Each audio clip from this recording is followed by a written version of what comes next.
All praises to Yahweh, Ba'ashem Yahweh Shai, Ba'ashem Makar Kwadash. Double honors to the apostles and the elders of Great Millstone, and Shalom to the elect of the nation of Israel. This is going to be a lesson, just going into a few things regarding the Edomites, man, and pretty much trying to show how they are the most deluded people in the world, man. All right, and there's no one on this earth that's as bad as them. This is Hebrews chapter 12 and verse 16. Lest there be any fornicator or profane person as Esau, who for one morsel of meat sold his birthright. For ye know how that afterward, when he would have inherited the blessing, he was rejected, for he found no place of repentance, though he sought it carefully with tears. Right? For food, Esau gave up immortality, right? A righteous kingdom, the ability to rule the earth without the sword, right? The ability to be glorified for being righteous rather than feared for being violent. These are just a few things that Esau gave up on for a morsel of meat, man, right? For some food that he became hungry again afterwards anyway, right? He became hungry again afterwards because he had a covetous eye for his brother Jacob's food, right? Whereas if he would have went about to feed himself, right, then he wouldn't have been hungry when he came home from hunting, right? The same thing with how if he didn't trust in his bow in the first place, he wouldn't have been hungered because he didn't catch anything from hunting. He would have understood that there's other types of food that you can get, man. There's other ways you can get food, because the earth would have been populated with food back then more so than how it is to get food now. Right? There would have been the ability to get food for him. He was rich. His parents were rich. Esau didn't come from a poverty-stricken family. His grandfather, Abraham, was rich, and so was his father, Isaac. Right? But he in his covetous ways, man, ended up selling his birthright, and then he ended up getting a lesser blessing as well, because that was always the way how it was destined to go. Genesis chapter 27 and verse 38. And Esau said unto his father, hast thou but one blessing, O my father? Bless me, even me also, O my father. And Esau lifted up his voice and wept, right? Esau cried because he realized that he had lost a blessing, right? And that's the reason why they hate us. They hate our guts now. That's the reason why when you're out in public, an Edomite will just be looking at you with hatred, even though on paper it would seem as though they have more than you. Their spirit knows that there's something that you have that they cannot have, and it rubs them the wrong way. That's why when they look at you, they don't like you, right? That's why when you enter into a building, they might either start getting extremely loud or they might start getting extremely quiet, right? Because your presence rubs them the wrong way.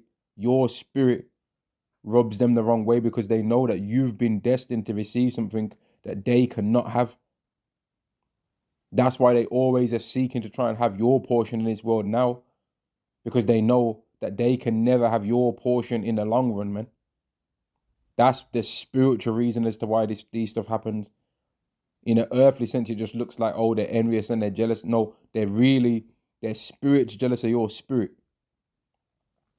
Verse 39, and Isaac said unto his father, and Isaac his father answered and said unto him, behold, thy dwelling shall be the fatness of the earth, and the dew of heaven from above, and by thy sword shalt thou live, and shalt serve thy brother. And it shall come to pass, when thou shalt have the dominion, thou shalt break his yoke off thy neck. So Esau has been forced to live by the sword, man, and every single opportunity he gets to shake free from righteousness from Jacob, he takes that, right? Any chance he has to one up us, he's going to take it, because he knows that he's fighting for us to not rule over him, right? He's on a continual fight to never see us rule under the everlasting covenant. That's his fear. And I personally, this ain't no doctrine or nothing like that, But I personally think that Esau has been given dreams of what we look like in the kingdom, more so than what we've even been given a vision of that, man. I think sometime when these Edomites that are at this elite level, when at this elite level sleeps at night, right? That he dreams and sees Yahushai, or what he perceives Yahushai to look like, that he dreams and sees certain men that are teaching the Bible right now, that he dreams and sees them getting beamed up in the chariots, that he sees them in a glorified state, and he wakes up at night in a cold sweat, man, sweating through his duvet, sweating through his mattress topper, sweating through the mattress, sweating through the mattress base, sweating all the way through his pillow cover, through his pillow, through the cushions. I believe that these Edomites have nightmares about the Bible, man. That they wake up in the night screaming about this. That's what I think, man. I ain't saying that that's proof, that I got any proof on that, but that's what I think, and that's why they just every now and again go 100 with the wickedness, man, because they don't want us to rule, right? Verse 41, and Esau hated Jacob because of the blessing wherewith his father blessed him. And Esau said in his heart, the days of mourning for my father are at hand. Then will I slay my brother Jacob. And it's quite funny, man, that we have the same origin as E. And that's why, like, if you think of it from a worldly stance, right, twins normally know what the other twin's up to, right? And none of these other nations on this earth have an understanding as to what the so-called Caucasian man is going to do and how he moves as what the so-called black man, the so-called Latino, and the so-called Native American man has. Nobody else in this world really knows him like we know him, man. We know him. We know what our evil twin's going to do, man. When we see a story in the news, we're like, nah, that's what our evil twin would say. He would say that. But really, he means this, right? We know what they're up to, man. They're our brother, our evil one, you know? We're the closest connected to these people on this earth, even though physically it don't look like that. And spiritually, we're not connected to them in terms of how we think righteous and they think evil. But all we have to do is think of what the complete opposite of how we would think in a situation is.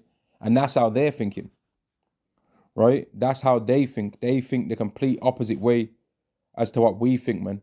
Job chapter 20 and verse 4, knowest thou not this of old, since man was placed upon the earth, that the triumphing of the wicked is short, and the joy of the hypocrite but for a moment, and that joy of the hypocrite is that way of the sword, man, right? Esau will say, oh, don't do this, don't do that, but if you look at him, he does all of the things he tells you not to do. Even when it comes to a job, they'll when you start a job, they'll be like, okay, this is how you do this is how you do that, this is how you do this is how you do that. And on your first shift, you'll find out that ain't how it goes down. You'll find out the way how they was talking like it goes ain't the way how it actually goes, man. There's the rules, and then there's the real rules. You find this out real quick when you're around Esau, man. They cut corners, right? They try and make things go the easiest way that can get allowed to work. They're not right in the head. They're literally a lunatic. All of them should be in a straitjacket. Verse 6, though he's excellently mount up to the heavens, and his head reach unto the clouds, yet he shall perish forever like his own dung. They which have seen him shall say, where is he? And there's going to come a time where when no one's going to know what Isaac's other son was. They're not going to know who it was. They're not going to know what an Edomite was. Right? Most people even now don't know. They know. They know what it is. And that's why it's funny, because on some occasions, you'll catch them trying to say they're done away with. But now that all this stuff's happening in that land, right? I'm starting to hear some of them trying to talk and try and put the title of Edomite on those Ishmaelites, right? So it will be okay for the Ishmaelites to get what Obadiah says, right?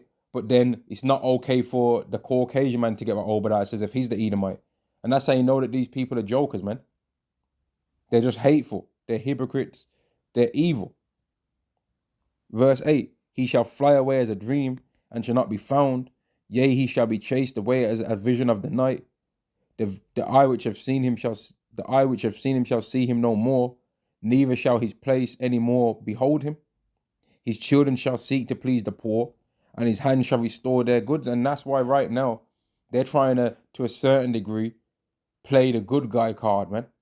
But they can't do the good guy card because they're naturally evil.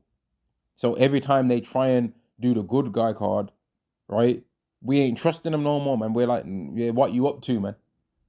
What you up to? His bones are full of the sin of his youth. His bones are full of the sin of his youth, which shall lie down with him in the dust. And when you see an old Edomite, you just know that they've did a lot of wickedness, man. You might see them walking around hunched over with a walking stick.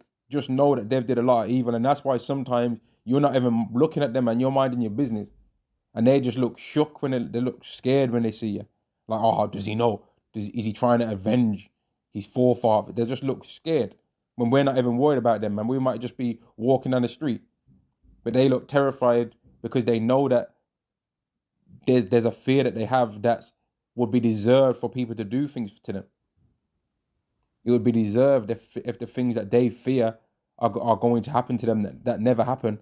They know it would actually be deserved for it to happen to them. Verse 12, though wickedness be sweet in his mouth, though he hide it under his tongue. And that's what they do. You'll see them they'll be like, oh, good morning and all that. Oh, how you doing? You're all right. They come with that fake polite stuff, but they're hiding wickedness under their tongue. Though he spare it and forsake it not, but keep it still with him within his mouth, yet his meat in his bowels is turned. It is the gall of asp within him. He swallowed down riches and he shall vomit them up again. And he really did swallow down riches, man. Every time he realized that people had money or wealth anywhere, he just gobbled that down, man. And if you think about people gobbling down food, they might already be full, but they forced themselves to eat more, man. They might already have their belly full, but they'll force themselves to eat more just so that other people can't eat it, man. And I remember, I'm not connected to this story in any way, but I remember a story of that I've heard brothers say from in London, that they said that a brother that was, I think, in Holland, said in the Netherlands, and the brother told him that they was all sitting down to eat pizzas, and then one of the brothers just started like, one of the men there was being evil in that state, and he was just picking up 2 slices of pizza at once, stuffing down pizza, right? Swallowing the pizza without even barely chewing it, right? Just so that he could get more and more and more, right? But that's what Esau does, even on a greater scale than that. Esau will try and eat the pizza shop so that nobody else can get a pizza. He'll order all the pizzas and then sit down and make you watch him eat them. God shall cast them out of his belly, because all the riches that Esau stole and received, he's going to have to give those back. He ain't going to have a choice in the matter. Just like how we never had a choice in the matter. Now, they obviously don't want that to happen. And that's why they set up people to try and come up against the doctrine that's being taught. Even they use our own people against us, because our people are weird, man. Israelites are strange, man. They're very strange, man. They're selfish in a lot of cases, man. The Israelites can be very selfish, and I say every now and again that Israelites are beautiful and they're ugly at the same time. And that ugly part is that an Israelite don't not have the honor to, like, they'll be able to look themselves in the mirror even though they've betrayed their whole nation, man. And that's a fear that I would have if Yahweh ever was to put that demonic spirit on me, to make me betray my whole nation, man. The kind of person that, like, if it was in the Atlantic slave trade, would know that there's going to be a slave rebellion, and they go and tell the slave master. Like, that's a evil spirit, man. That's a real evil way. But unlike, like, these people will be like Judas Iscariot, right?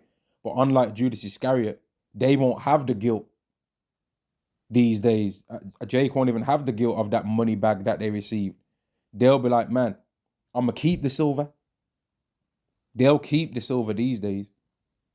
They ain't gonna say, "Oh, I'm gonna give the silver back." They'll keep the silver, man, that they received for betraying. They're even worse. Verse 16, he shall suck the poison of asps, the viper's tongue shall slay him. He shall not see the rivers, the floods, the brooks of honey and butter. That which he labored for he shall restore, and shall not swallow it down.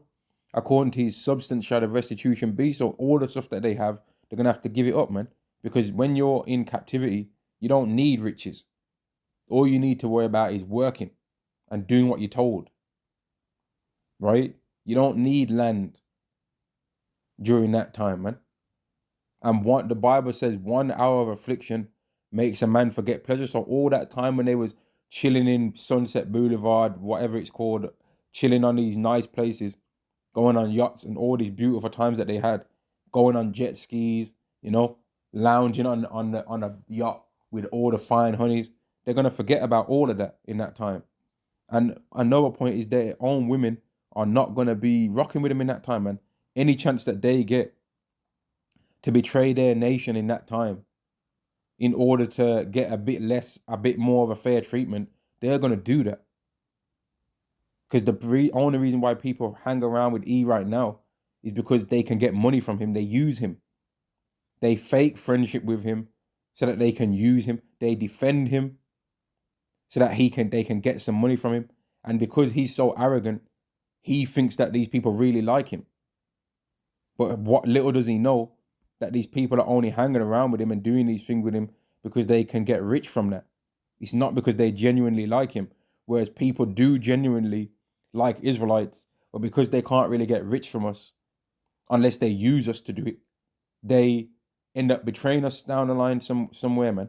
But they actually like us more so than they like Esau. Jacob's a lot more likable than Esau is. Sirach chapter 10 and verse 30, the poor man is honored for his skill, and the rich man is honored for his riches. He that is honored in poverty, how much more in riches? And Israelites are honored right now in poverty, man. So how much more when we're rich? And he that is dishonorable in riches, how much more in poverty?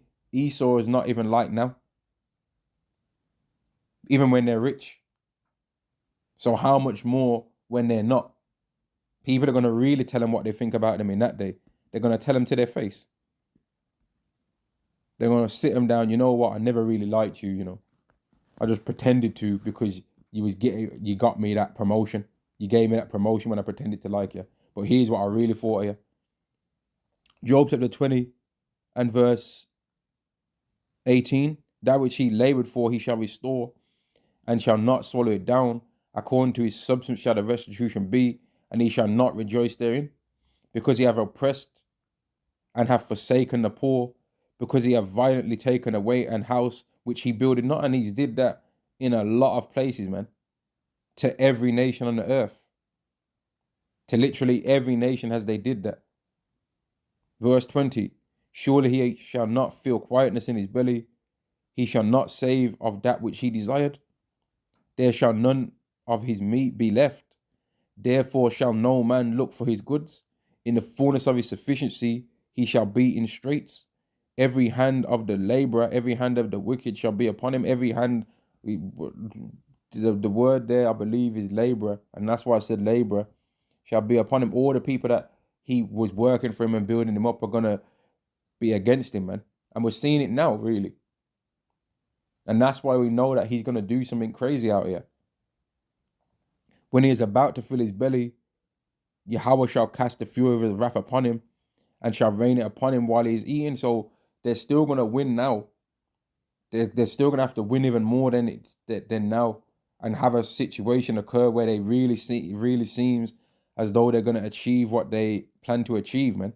But this is all part of the delusion and all part of the trick that Yahweh's put him in, man, to where he gets to see the vision of what he thought he could do, and gets to actually perceive in his mind that, okay, gods exist and all of that stuff. Okay, the God that these people talk about exists, but I found out a way to overcome that power. He's been given that kind of delusion in his mind. Okay, this God made me, right? Okay, this God made my children, but when I'm born and I'm on the earth, There's things that I can do to overcome this power that made everyone and that made everything I see. Like, you know how arrogant you have to be to think like that? That's a real level of delusion, man. The highest form. Verse 24, he shall flee from the iron weapon, and the bow of steel shall strike him through. And that bow of steel is the ICBMs, man, that he made. But he made them under the guidance of Yahweh. But he don't perceive that, though. He thinks he made them, and that's what he's going to use to rule.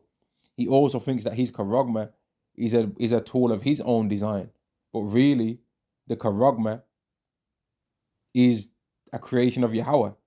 Just like the Thawa is a thing that Yahweh made. So really, which again, this ain't no doctrine thing like I'm saying it, but really, there's actually like a second mark, but it's a Thawa.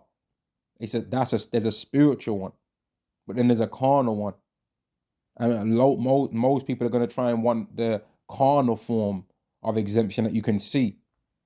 That's going to be given from Esau, rather than the spiritual one that you cannot see that's given from Yahweh. And that's why when all hell breaks loose and this society crumbles and falls, right, and people don't no longer know where they're going to get their next meal from, Esau's going to give them the idea that, oh, I can get you a meal. All you got to do is come to me and I'll get and receive my karagma, and I'll give you an exemption.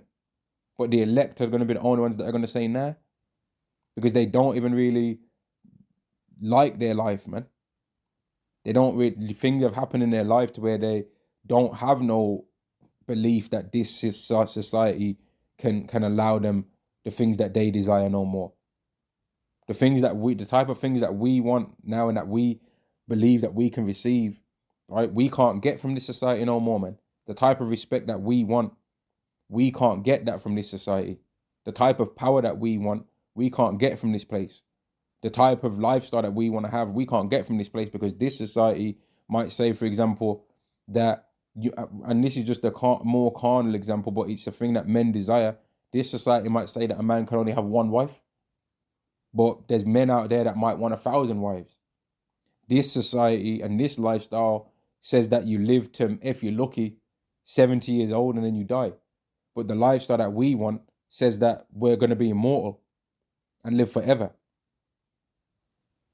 This society says that, okay, you build yourself up and get rich, but then there's a potential that thieves can come in and steal that.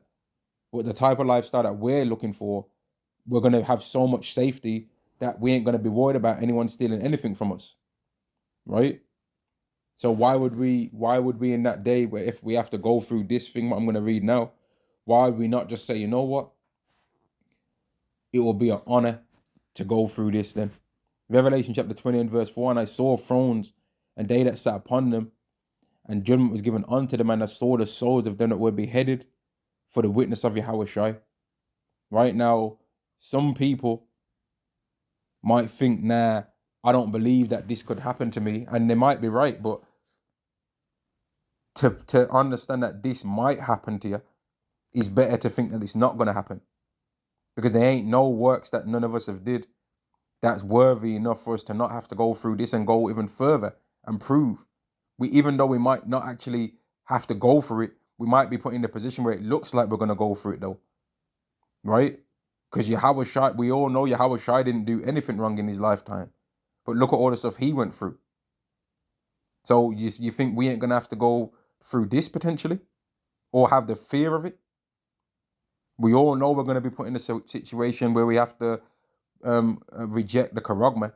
We was already given a trial of that in 2020, man, when they brought that down that fluid that they was trying to give everyone.